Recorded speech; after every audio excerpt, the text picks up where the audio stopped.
Hola, muy buenas. ¿Alguna vez has preguntado o has dudado si realmente podemos saber si la Biblia es confiable? Hoy vamos a ver brevemente algunas pruebas que muestran que realmente el texto que tenemos es algo confiable.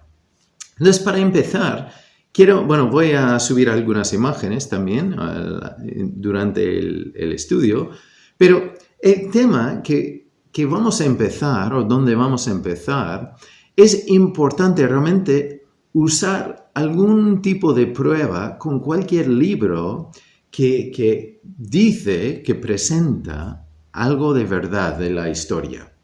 Porque realmente yo diría que la Biblia es un libro que presenta detalles de la historia. No es un libro que solo presenta historia, porque también habla de profecías aún que vienen en el futuro. Pero para mostrar que es confiable, vamos a aplicar 4 pruebas o 4 preguntas, que son preguntas que debemos aplicar a cualquier libro. Y las preguntas son las siguientes. La primera, ¿cuál es el estilo literario? Segundo, ¿existe evidencia arqueológica? La tercera, ¿existe consistencia interna? Y la cuarta, ¿en qué se basa o cómo se juntó, cómo se formó como libro? Entonces, son preguntas que debemos aplicar a cualquier libro. No debemos simplemente recibir un libro que habla de la historia y decir, bueno, es verdad. Entonces, son pruebas para aplicar y saber si cualquier libro es confiable. Entonces, puede ser un libro, por ejemplo, hace unos años ya se escribió el libro famoso del Código Da Vinci. Es interesante porque se puede aplicar estas preguntas a ese libro y así ver que ese libro, aunque tiene detalles de la historia, ya no es un libro histórico, es una obra de ficción. Pero es curioso porque todo el mundo lo recibió como un libro histórico que presentaba la historia. Pero que dices, no, hay que pensar para ver si es ficción puesta en la historia o si es historia. Entonces, por ejemplo, ya mirando la Biblia entre estas preguntas, tenemos la primera. Entonces, que suena un poco complicada, pero bueno, ¿cuál es el estilo literario? Eso es lo que quiere decir, por ejemplo, si empieza así un texto, érase una vez en un reino muy lejano una princesa muy valiente. Y claro, ¿suena como historia?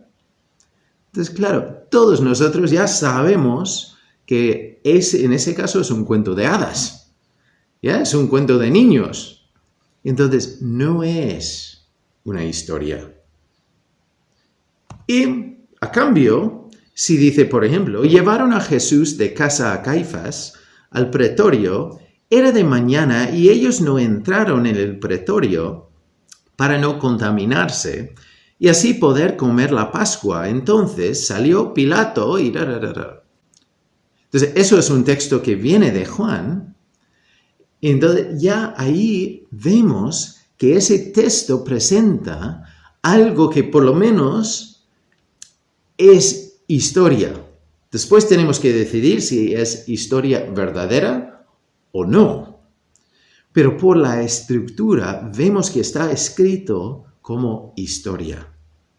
Porque claro, tenemos nombres de personas históricas, tenemos lugares, tenemos detalles de cultura, tenemos ya prácticas de ese entonces. Ya podemos colocar lo que se escribe ahí en un momento real de la historia. Entonces, el texto en sí y el texto de la Biblia vemos que es historia. Pero ya la siguiente pregunta es Sí, vale, entonces ya se presenta como historia. Por ejemplo, el libro de Dan Brown. Entonces ya eso del Código Da Vinci se presentó como historia. Pero hay que ver si ya hay evidencia de lo que presenta o no. Entonces, esa evidencia viene de la siguiente pregunta, que es, ¿existe evidencia arqueológica? Y es interesante porque entonces ya debe haber ya evidencia, lo que los arqueólogos han encontrado, debe haber evidencia de lugares, de eventos y de personas en un texto. Y es curioso porque cada vez más hay más detalles que han salido que muestran exactamente lo que dice la palabra de Dios. Entonces, había un tiempo, por ejemplo, que decían que no, en Roma no crucificaron a presos, pero han encontrado varias personas que murieron ya por crucifixión y que se puede ver en su cuerpo, ya tienen clavos en los pies y en las manos. Y entonces ya vemos,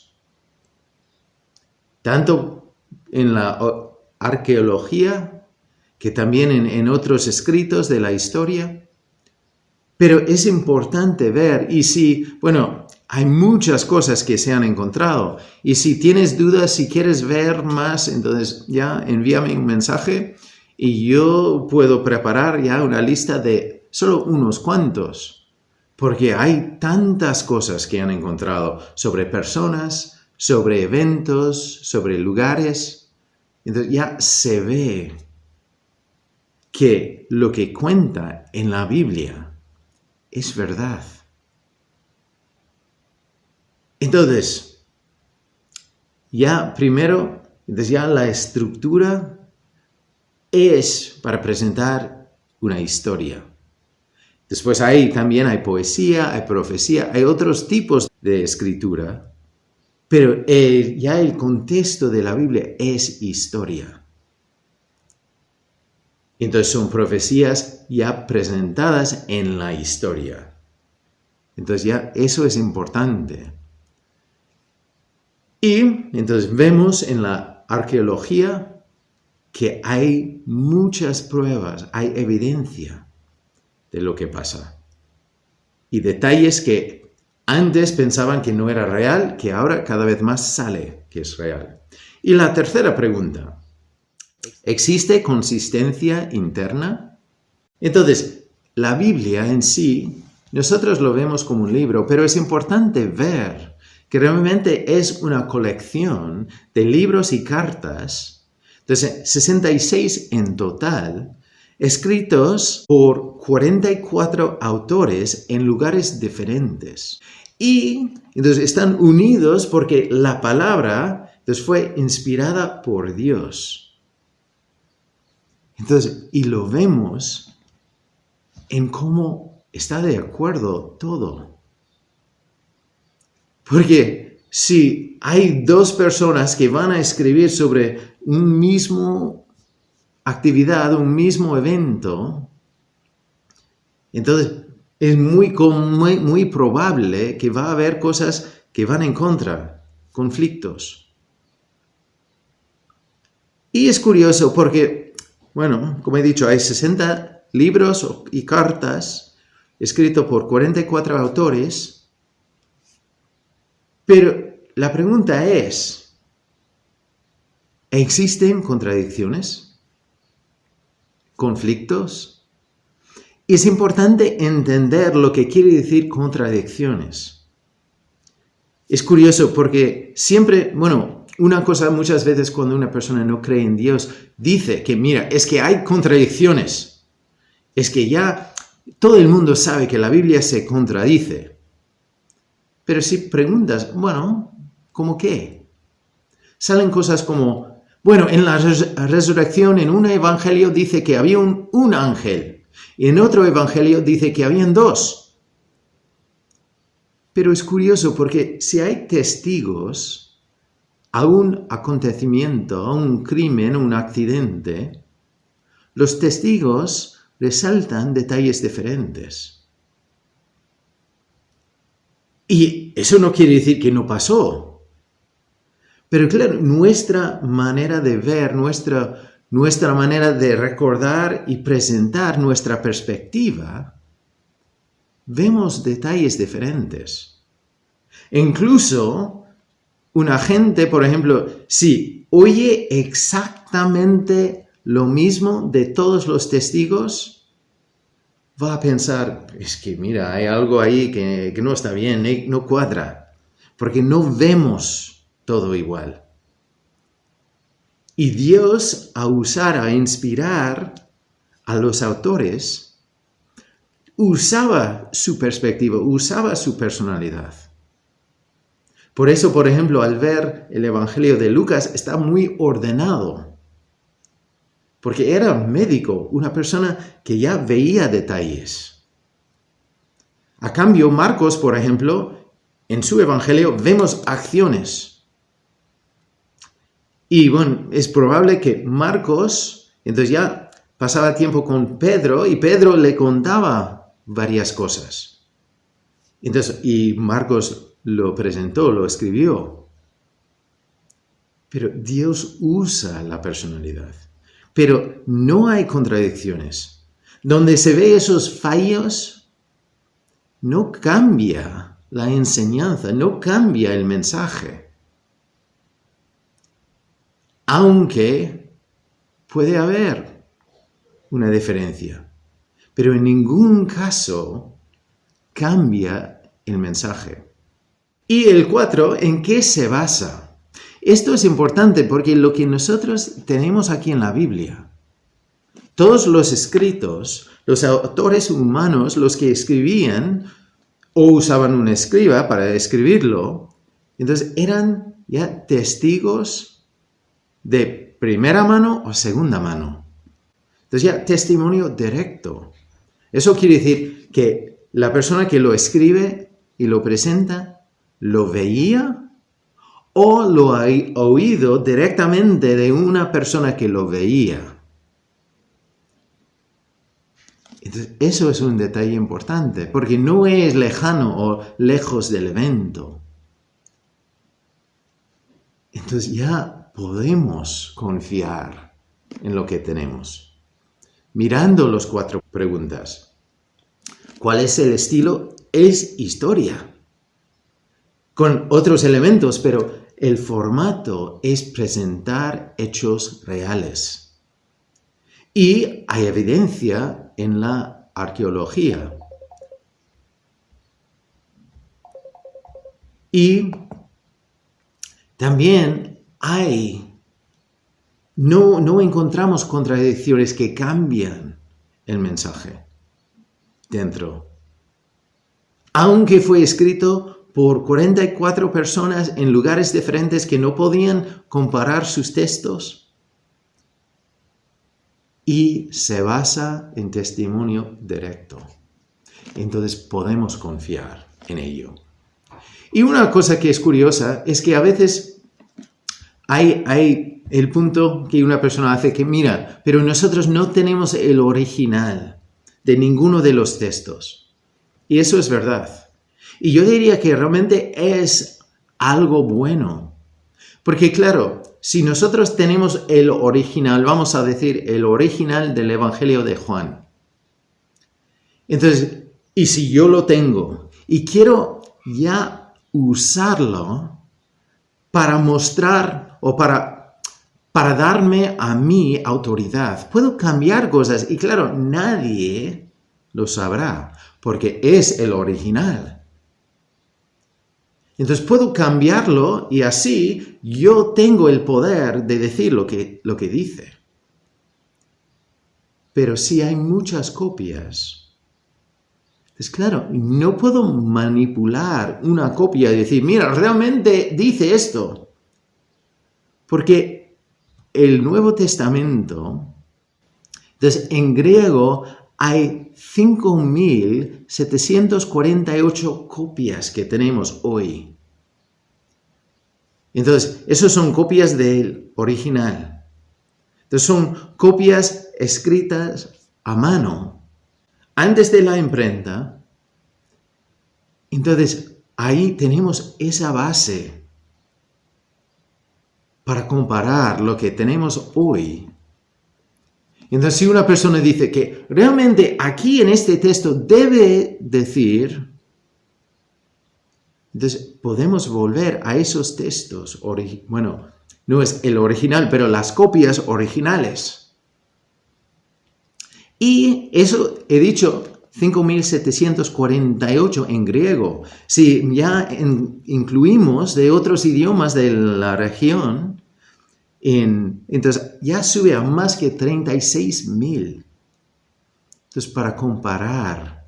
Entonces, si una persona dice que realmente tenemos mal traducido esta palabra, podemos volver a las copias para ver.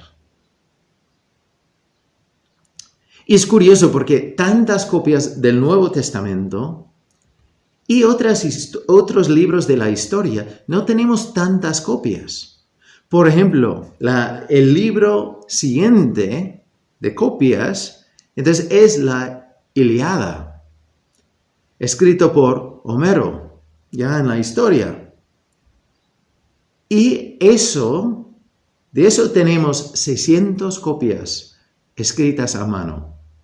Y la versión que tenemos hoy ya está hecho de esas copias, porque tampoco tenemos el original.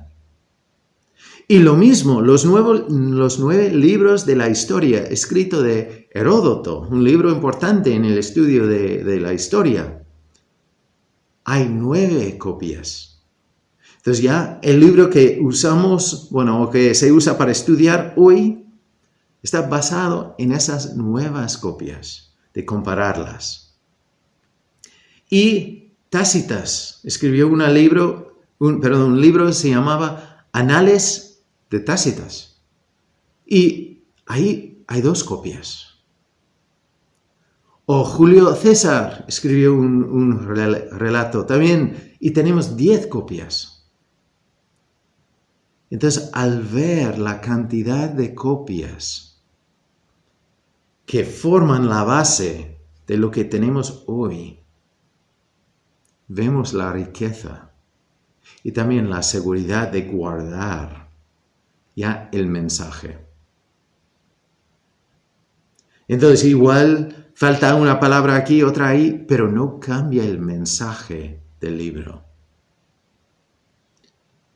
Entonces, Dios ha guardado el mensaje, usando personas imperfectas que igual ya dejaban de poner un número aquí, un punto ahí, pero ya con tantas copias podemos ver el mensaje original. Entonces, con este estudio simplemente quiero animarte a ver el tesoro que tenemos aquí. Y hay mucho más evidencia que muestra la validez y es que podemos confiar en este libro que cualquier otro libro que tenemos de la antigüedad. Y tenemos el mensaje original. Debemos usarlo, leerlo y aprender de él. Si tú tienes algún comentario, alguna pregunta, alguna duda, algo para añadir, por favor, ponlo en el comentario abajo. Entonces ya, para que podamos tener una conversación y aprender los unos de los otros. Porque es importante saber por qué creemos lo que creemos. No simplemente porque una persona nos ha dicho que es así. Debemos saber. Y Dios quiere que sepamos y que ya creamos de corazón, de verdad. Porque si vemos que esto es real, debe también cambiar nuestras vidas. Y debe cambiar también cómo la leamos. y cómo vivimos lo que vemos ahí. Bueno, nos veremos muy pronto por aquí y hasta entonces espero que Dios te guíe y que sigas creciendo en Él.